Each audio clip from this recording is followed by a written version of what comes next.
l'altra opció d'ús que tenim en la pantalla és que tinguem les dades en un USB. Nosaltres posarem un USB a dins de les connexions, per exemple, amb una de davant. A diferència d'un ordinador no se'ns obre res, per tant, encara que la posem no esperem que se'ns obri res, haurem de buscar un programa que ens l'obri. Si pugem amunt, ens surten els programes que tenim. Per exemple, tenim el File Commander. El File Commander ens dona opció de tenir el magatzemament intern o el nostre USB. Nosaltres a dins del nostre USB veurem totes les carpetes, obrim una carpeta que ens interessi i anem a veure diferents opcions que tenim.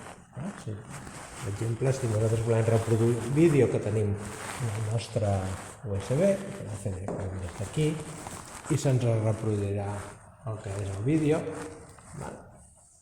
Aquí ens donaria l'opció de l'àudio, si és que té àudio o vídeo, en aquest cas no en té.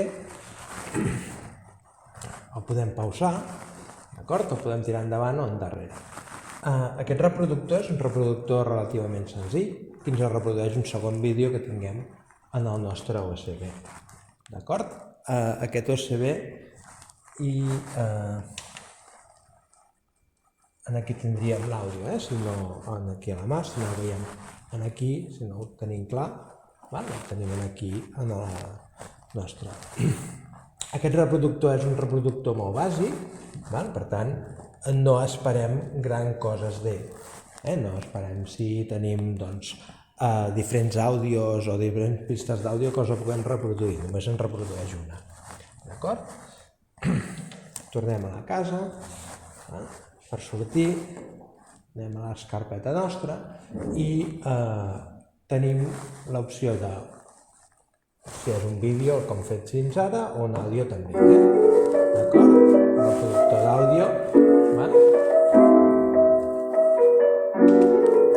Podem baixar el volum, d'acord? Si està molt alt. És un reproductor igual que hem fet abans. Aquest seria un i aquest seria un altre àudio que tindríem aquí posat. D'acord?